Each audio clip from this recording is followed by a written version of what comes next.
Les méthodes de prospection géochimique. Voici l'objet de cette vidéo.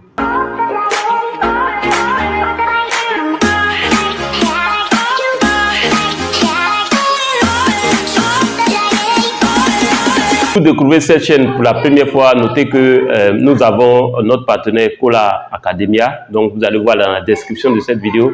Si vous avez besoin d'une formation dans le domaine de mines, dans le domaine de la santé, sécurité au travail, de tout ce qui est HSE, dans le domaine de l'environnement, etc., dans plusieurs domaines, nous avons, vous pouvez regarder dans la description de cette vidéo, on a notre partenaire, le centre de formation Cola Academia. Il y a aussi notre plateforme de formation pratique qui est MinePro, qui est mineprotraining.com. Donc, regardez dans la description de cette vidéo, allez visiter le site pour voir les formations disponibles et éventuellement inscrivez-vous. Alors, donc dans cette vidéo, nous allons parler de la méthode géochimique, donc des différentes méthodes géochimiques. Il y en a plusieurs. Et donc, dans cette partie introductive, nous allons donner les grandes lignes d'une méthode ou des méthodes géochimiques. Alors, en ce qui concerne les méthodes géochimiques, les méthodes de prospection géochimique, ces méthodes-là sont basées essentiellement sur la distribution des éléments en traces dans les roches, par exemple, dans les sols, dans les alluvions, dans l'eau et même dans les végétaux. Alors, notez qu'on distingue, si vous voulez, 4 grandes familles, d'accord? 4 grandes familles d'éléments. On va avoir des éléments, par exemple, qui sont lithophiles, tels que le silicium, le sodium, le calcium, les terres rares, par exemple. On va se baser sur le comportement de ces éléments, donc notamment certains caractères qu'ils ont. Donc, les éléments, par exemple, lithophiles, tels que le potassium, le calcium, les terres rares, l'aluminium, etc., qui sont globalement associés à tout ce qui est... ils s'associent préférentiellement, par exemple, à l'oxygène. On a des éléments sidérophiles, qui sont un exemple d'éléments sidérophiles. Vous avez, par exemple, le fer, le manganèse, l'or, etc., qui sont des éléments sidérophiles, comme je l'ai dit. Alors, ces éléments-là sont souvent à l'état métallique. On a les éléments chalcophiles, tels que le cuivre, le plomb, le zinc, etc., qui sont habituellement associés au soufre. Et on a aussi les éléments atmophiles, j'y arrive, qui sont par exemple les gaz rares, le chlore, le fluor, l'oxygène, le carbone, l'azote, etc. Et ce sont des éléments qui sont généralement à l'état gazeux.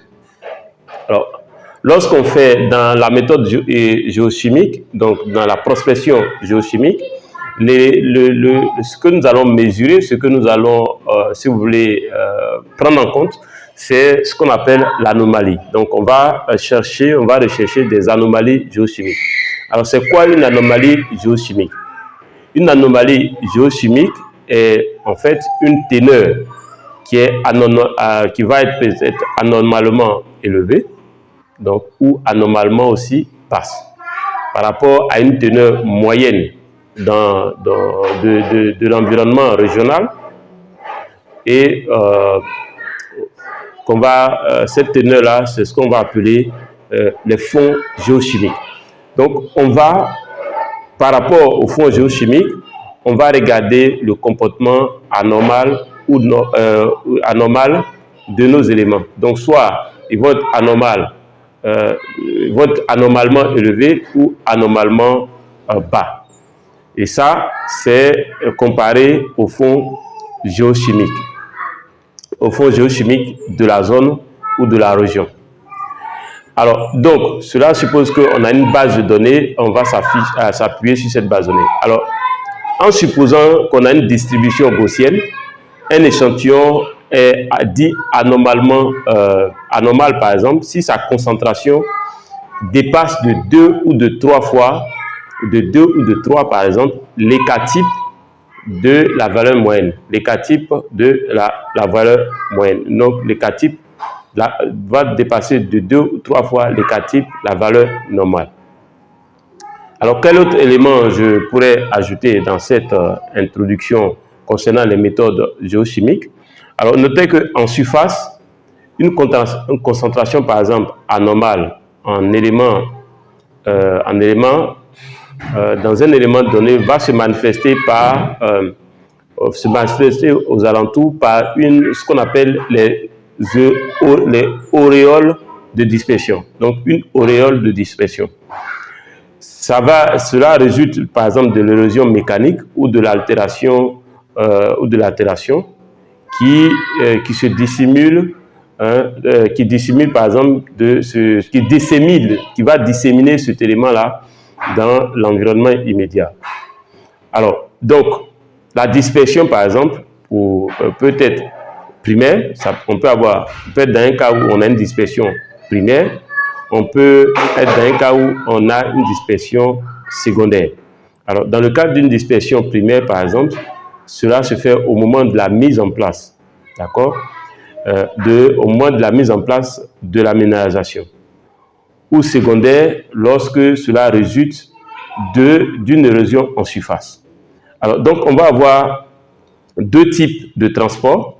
Donc, pour poursuivre notre introduction concernant les méthodes géochimiques. Donc, on va voir les différentes méthodes géochimiques. Et là, je fais une introduction concernant les méthodes géochimiques, les éléments qui vont nous intéresser. Alors, je parlais de la dispersion. On peut avoir une dispersion primaire lorsque la minérisation se met en place. Donc, c'est au moment où la minérisation se met en place. Mais on peut avoir une distribution secondaire. Et cette distribution va résulter d'une altération, d'une érosion mécanique plus tard. Alors, les éléments qui sont dissous, vont, par exemple, puisqu'on parle si vous voulez, d'anomalies primaires ou secondaires, notez qu'il y a aussi 2 types de transports qui vont apparaître. On va avoir un transport mécanique ou classique, ou clastique, j'y arrive, des particules, et un transport chimique ou hydromorphique des éléments qui sont en solution. Alors, par exemple, si vous prenez l'eau de surface qui précipite, l'eau de surface va dissoudre, donc les eaux de surface dissolvent en partie les minéraux des roches, et les eaux de surface vont dissoudre, donc ils dissolvent en partie les minéraux des roches et de la concentration. Alors, les éléments qui sont dissous précipitent à nouveau et vont plus ou moins se déplacer sur une certaine distance pour former une minéralisation, un minéral sous forme de minéral varié, par exemple. Alors, en ce qui concerne la mobilité, cela m'amène à parler un peu de la mobilité concernant les éléments. Alors, la mobilité des éléments varie selon les caractéristiques chimiques et selon leur environnement. Donc, on va tenir compte, dans notre interprétation des données géochimiques, de la question de la mobilité. On sait que la mobilité va dépendre des caractéristiques chimiques de l'élément en question, mais va dépendre aussi de l'environnement, de leur environnement. Alors, la dispersion est principalement, par exemple, mécanique dans les pays du Nord, mais cette dispersion-là va être, par exemple, principalement chimique dans les pays tropicaux.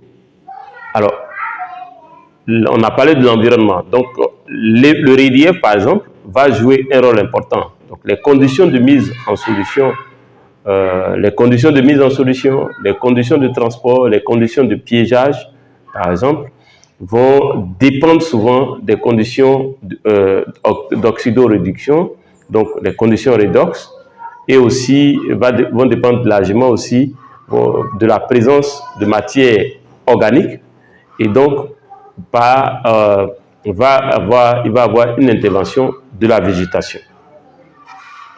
Alors, je vais terminer sur ce point en vous disant, en donnant cette information, enfin, en ajoutant cet élément pour vous dire que le contenu de la mobilité différentielle des éléments, ce contenu-là va être parfois plus efficace.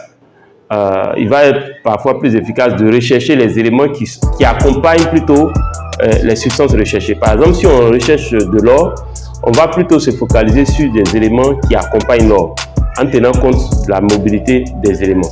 Ainsi, par exemple, lorsque on recherche l'or, on peut se concentrer, on peut s'intéresser à l'anomalie de l'arsénique, par exemple, ou à l'anomalie des métalloïdes, donc, qui sont très mobiles, où cela va nous permettre, par exemple, d'identifier la présence de l'or.